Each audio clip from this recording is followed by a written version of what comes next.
Hello and welcome to DMEXCO 2015, and we're into the afternoon of the second day. It's rattling on apace, and I'm delighted to say that I'm joined by Thomas Le Thierry, the Global President of Vizeum. Thank you very much for stopping by at our lovely booth. Thank you very much for welcoming me. How are you finding the event so far? I find it very active, very energetic, and I also find it quite German in the good way. Very well organised. It's pleasant. It's crowded but not overcrowded, and it's really bringing together, I think, physically this idea of convergence that we talk about every day.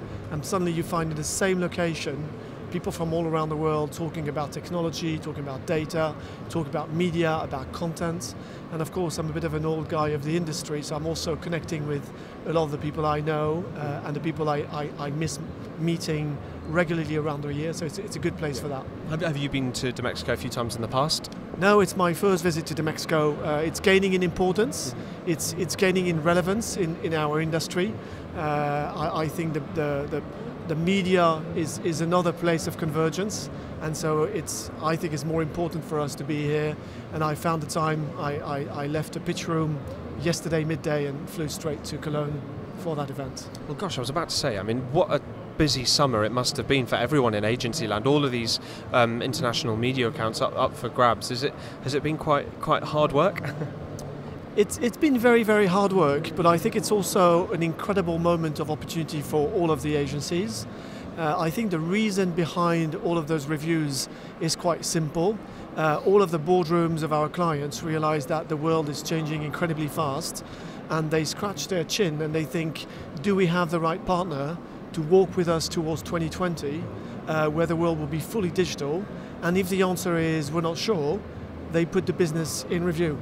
And so we have designed our operating model to be fit for that environment, that convergent environment, and we are really trying to demonstrate throughout those reviews that would be the right partner for those clients that are putting their business at pitch, and for which we think we also have a nice story to tell.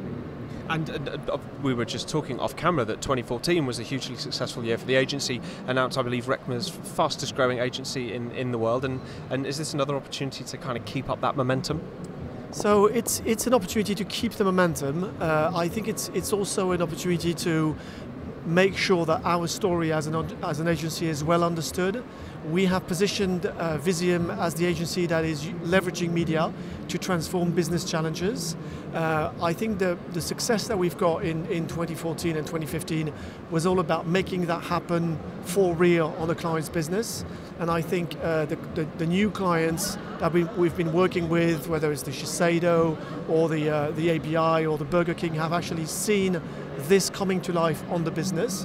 What we need to do now is to scale it up and make sure that this growth is not just a good event in a short term, but actually a trend and a momentum that we carry on across the years. And that will be the big challenge of 2016. Yeah. And we, you mentioned actually the kind of the story of the agency, where the agency fits in with the client, and that relationship is being redefined at the moment. And we have all of these, innumerous companies that have their stands here that are trying to squeeze into this space and at times trying to muscle agencies out of the way. How do you kind of approach that challenge? So the way we look at this is we've tried to simplify it, and hopefully it's coming across in a simple way. It's a grid or a framework that we use at the agency called 70-20-10, and it comes from this idea that what will be important tomorrow is being born today. And when I'm talking about tomorrow, I'm talking about the very, very near future. My son happens to be 7.5 years old, and when he was born, there was no iPhone, there was no Facebook, and he's only 7.5 years old. So what the future is going to give us is just about to be born now, and with the 70-20-10, the idea is we improve the things that work, and that's the 70. We invest more energy and focus into the things that are nascent today and we believe will become bigger, but we also put energy, focus and attention and resources into the things that are about to be born and that we believe will be massive tomorrow. Yeah. And so this is pushing us to lean into the future, to lean into convergence, data, technology, content, and not to be on the back foot and to try to preserve what exists, but to try to be fit for the future. And that framework is actually articulating a lot of the things we do for the agency. Now, of course, we all remember, or some of us would remember, Second Life. Second Life was one of those initiatives where we thought maybe they will be massive tomorrow, and all of the big brands, the car brands, the LVMH and all of that wanted to have a presence on Second Life, and today it's a vast cemetery. So I'm not saying that all of those initiatives will become massive and big and interesting, but we have to lean into it and to be ready for that future. Yeah. And look, if you know, planning and the future of an international organisation with all of this change is hard enough, if you're an agency, as a client, it must almost be daunting, not knowing what's coming around the corner, what's going to affect your consumers' behaviours, buying patterns. Is part of your role now going forward that sort of reassuring hand on the back, you know, just to say it's okay, we've got this? Yeah, well, I started to work in this industry about 20 years ago, and it was the beginning of fragmentation of television, of the first technology coming across. And I think in those 20 years, increasingly, the clients have been looking into the agencies to be able to help them navigate throughout this moving environment and bring intelligence and bring advices and bring recommendations that are dedicated to growing their own business and finding their own truth into this fast-moving environment.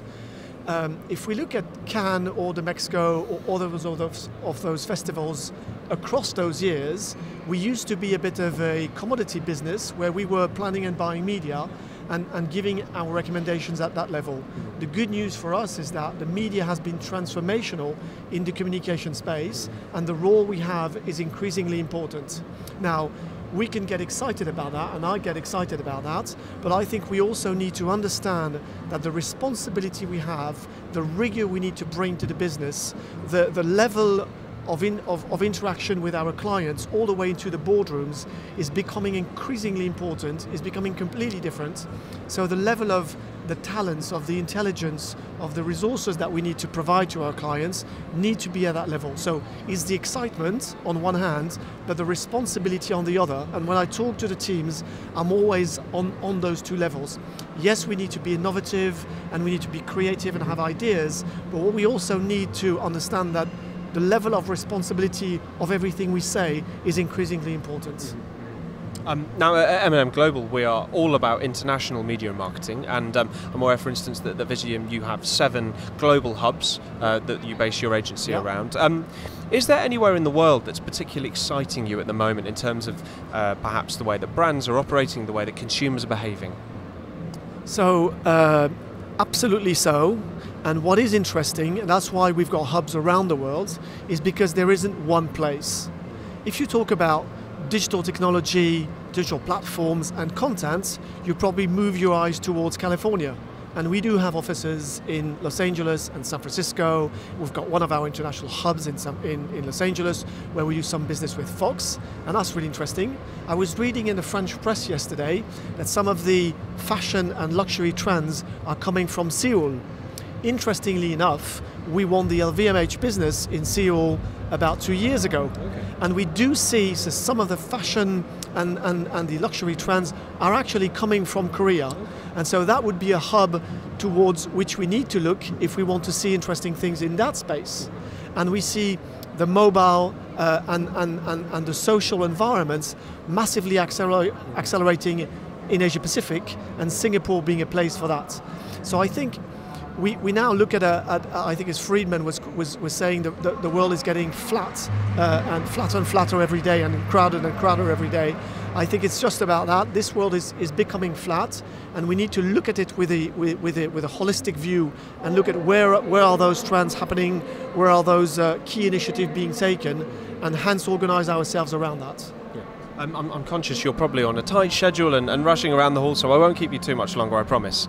But I'm just interested to know, over the next 12 months, and we've touched on all of these reviews that are happening, we've touched on some of the challenges facing agencies and clients. What would constitute a successful 12 months as we perhaps reconvene in DMEXCO for 12 months' time?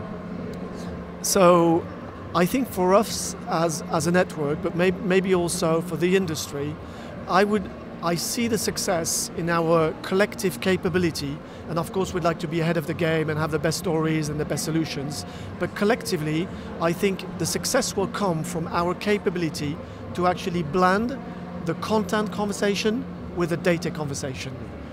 You know, whomever you talk with, and I was in discussion with the people from Match and Meeting this morning for breakfast, the amount of data they are collecting across their platforms is absolutely amazing.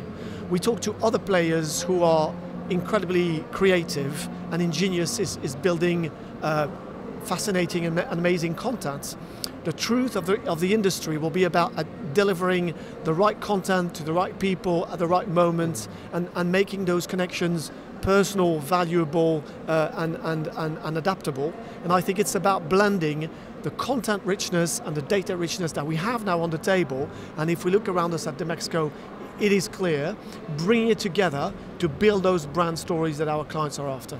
And it'll be fascinating to see what progress the industry makes over the coming months. We're all talking about it, now we need to make it happen. Yeah, fantastic. Well, thank you very much for your time. I hope you enjoy the rest of the event. Are you staying for the rest of the day? No, I'm flying back to Paris tonight. Oh gosh, okay. Yeah. Well, thank you very much for the invitation. invitation. Thank you for your time. Great to speak. Thank you. Thank you.